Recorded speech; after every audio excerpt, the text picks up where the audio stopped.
Thanatox ou L'imposteur, comédie de José Valverde, librement inspirée du Tartuffe de Molière. Préface. On ne naît pas bouddhiste, libre-penseur, catholique, musulman, animiste et toute autre variété de convictions philosophiques ou religieuses. On ne va pas librement choisir ses points de vue sur le monde et le sens de la vie dans un supermarché des opinions disponibles à une époque donnée. Impossible d'être catholique si l'on est au Jurassique supérieur. Et peu probable si on est en l'an 2000 dans une famille musulmane d'un village isolé d'Indonésie.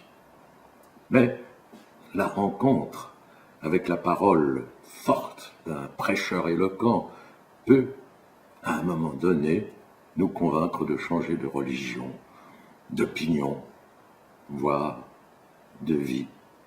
Ces prêcheurs, à la parole de feu, sont sincères le plus souvent, et ceux qui les suivent ont bien des raisons de le faire. Mais il y en a quelques-uns qui déshonorent la profession, et on voit des jeunes gens crédules se faire exploser sur un marché ou dans un avion, alors que ces prédicateurs hypocrites n'ont d'autre ambition que la conquête du pouvoir. Le pouvoir pour le pouvoir, aussi ces petits avantages qu'il procure. Il est peu probable que cela arrive à une vieille famille bourgeoise catholique avec modération, habitant une ville tranquille de la banlieue parisienne, d'être ainsi fanatisé. Et pourtant, c'est ce qui arrive à la famille de M. Morgon, qui possède une petite entreprise de confection de robes de mariée que les circonstances économiques difficiles ont contraint à se lancer dans la fabrication des burqas. La présence sous son toit d'un illuminé d'Allah convertit toute la famille à l'intégrisme musulman, qui est bien son droit après tout.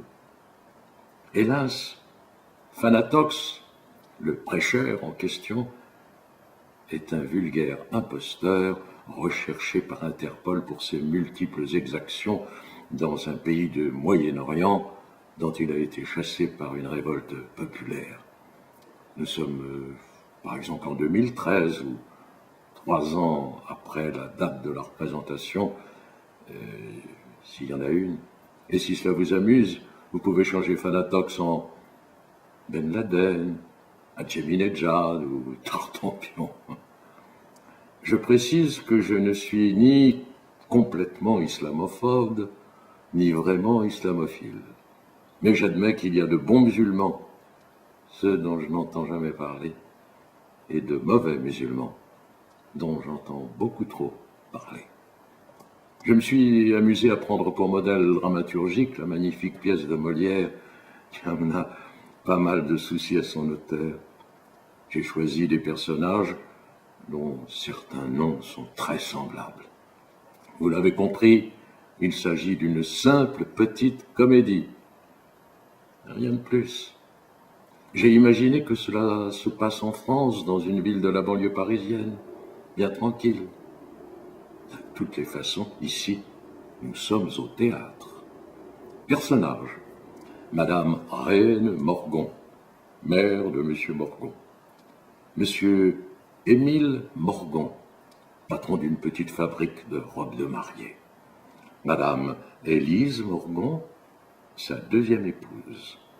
Mademoiselle Marie Morgon, sa fille. Maman Nasruddin, femme de ménage marseillaise d'origine maghrébine. Monsieur Jean Valherbe, ingénieur. C'est lui qui, en réalité, dirige la fabrique.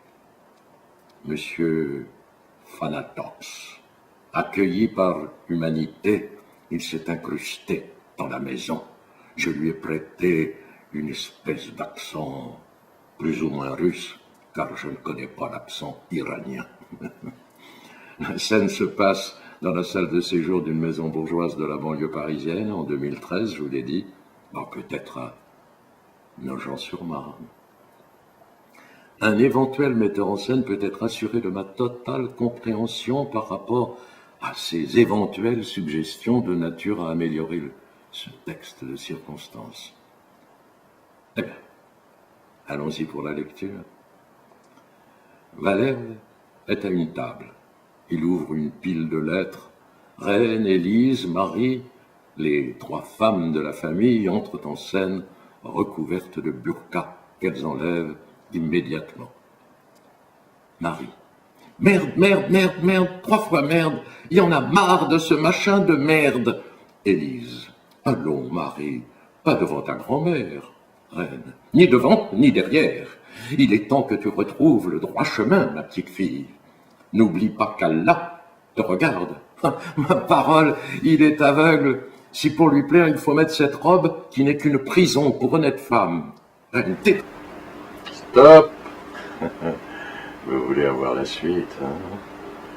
Pour ça, il faut faire sur votre petit ordinateur ata.valverde@wanadoo.fr et vous saurez tout ce qu'il faut faire pour avoir la suite. À bientôt.